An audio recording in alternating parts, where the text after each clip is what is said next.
Hi, Chris. Thanks for coming in today. Hi. Can we talk a little bit about why you're here and what brought you here? Sure. Okay. So you were referred here from your work, your employer. TJ Maxx. Okay. And what was it that happened at work?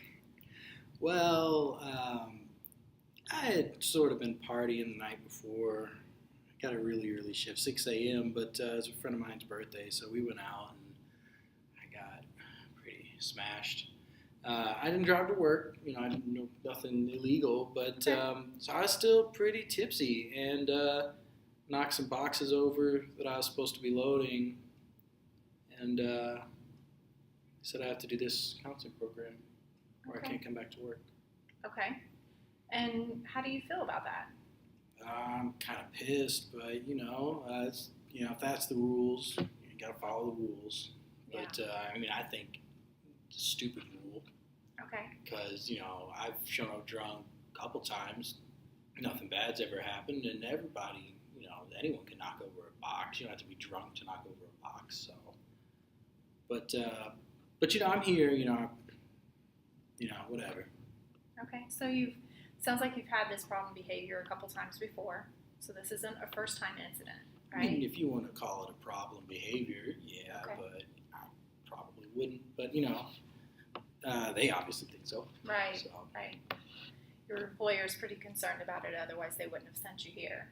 yeah, Right. yeah, and they signed the checks. So Okay.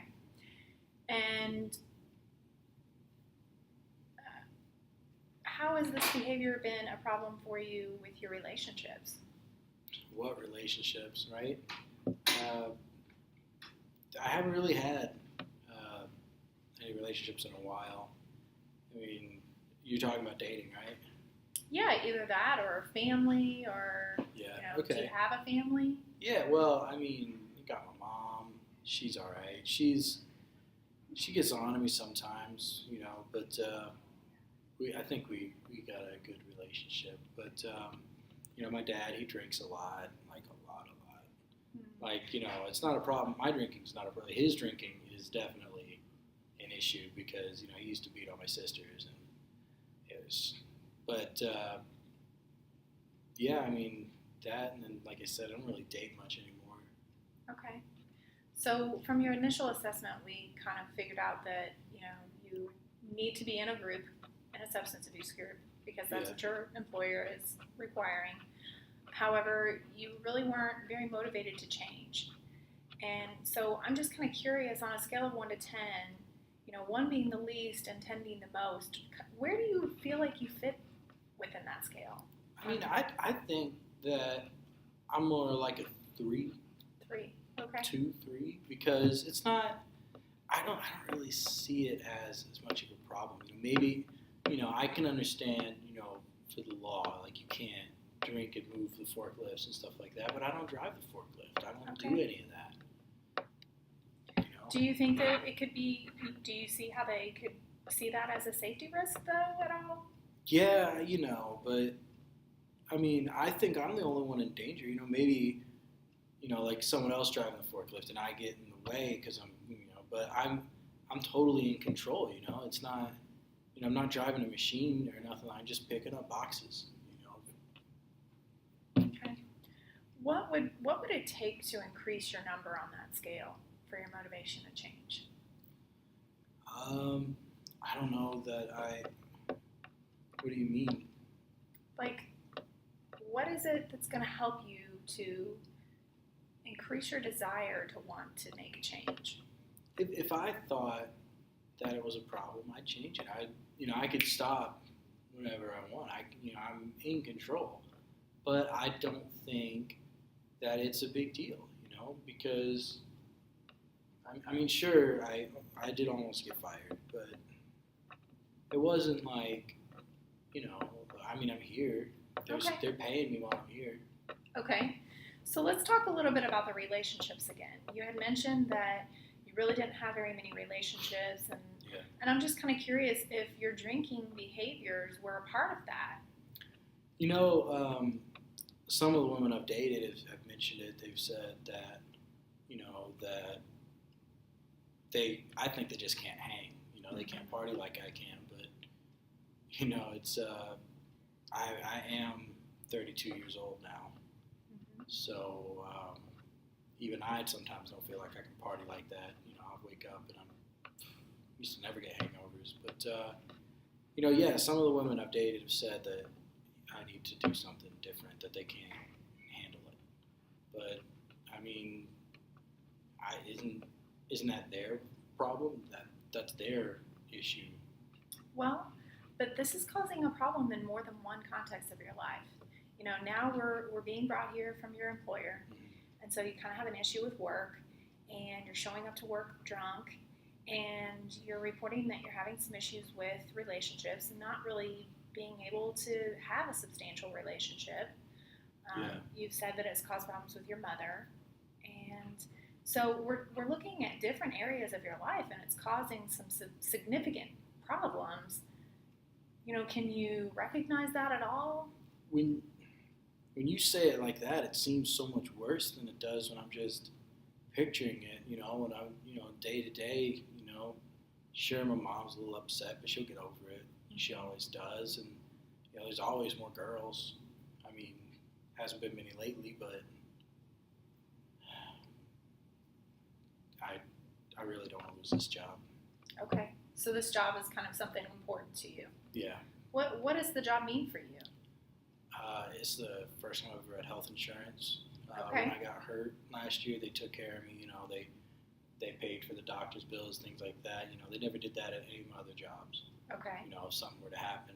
And honestly, the pay is, it's not that much better, but if I went to look for a job right now, I don't think I could get where I'm at. It'd take me a long time. Okay, so it sounds like there's some benefits to this job. Yeah, both literal and, Yeah. Yeah. And what would happen if you chose not to make a change a year from now? I think they're going to, maybe they'd fire me. Maybe, let's say I complete the course. They're going to breathalyze me while I'm here, but, I can do it for a few weeks, a couple months if it's a couple months, and then, I got a right to drink if I want to sometimes. Yeah, and this is your choice. And if you don't want to participate in treatment, that's your choice. But then we have to look at what are the consequences of that. Yeah. And it sounds like losing your job might be a big consequence. Yeah, I'm going to do it. We're going to do the program. I just don't know, if we're talking a year from now, the future, that's, I don't know. So help me understand something. On one hand, you say that you're happy with your drinking and it's not a problem, but then on the other hand, you're talking to me about the lack of relationships, and it sounds like a little bit of loneliness and wanting to have kind of what your friends have with their relationships, and wanting to keep your good job with good benefits. And so I'm kind of confused a little bit as to how there's such a discrepancy there. Can you kind of explain that to me? Yeah, like you said, a lot of my friends, they're getting married, they're having kids. And, I've been to more than my fair share of weddings, and I drank a lot there too. But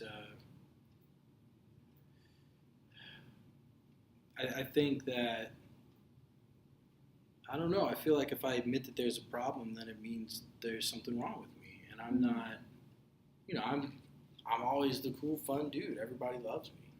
Yeah. And I feel like if I change, then I won't be, me. Do you think there would be a difference with, having a few drinks and being social and, showing up to work drunk and causing issues with your other relationships?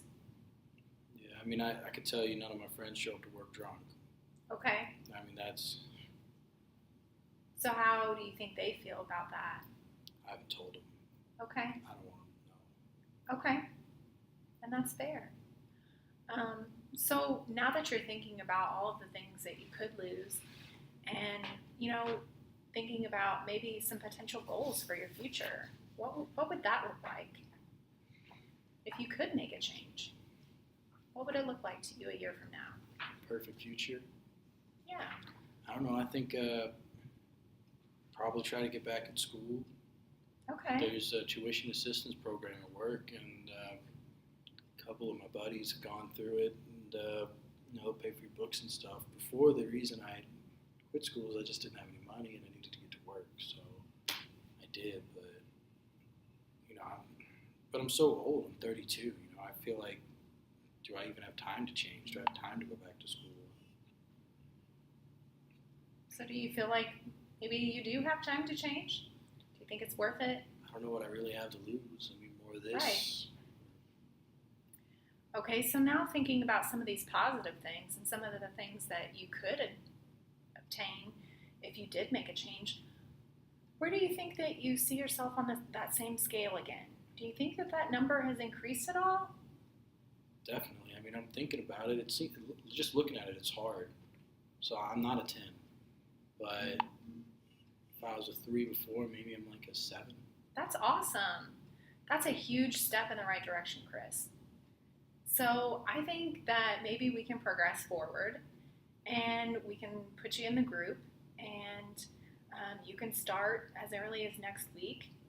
You would go to 1-hour sessions weekly, and it's an educational type group, and you'll be set up for 8 weeks, and we can see where you go from there. And if there's anything else that you're needing, maybe we can set up another time to sit down and talk about it. How do you think that sounds? What do I got to lose, right? Yeah. Okay. Well, that sounds great. Thanks for coming in to meet me, Chris. And I wish you the best of luck.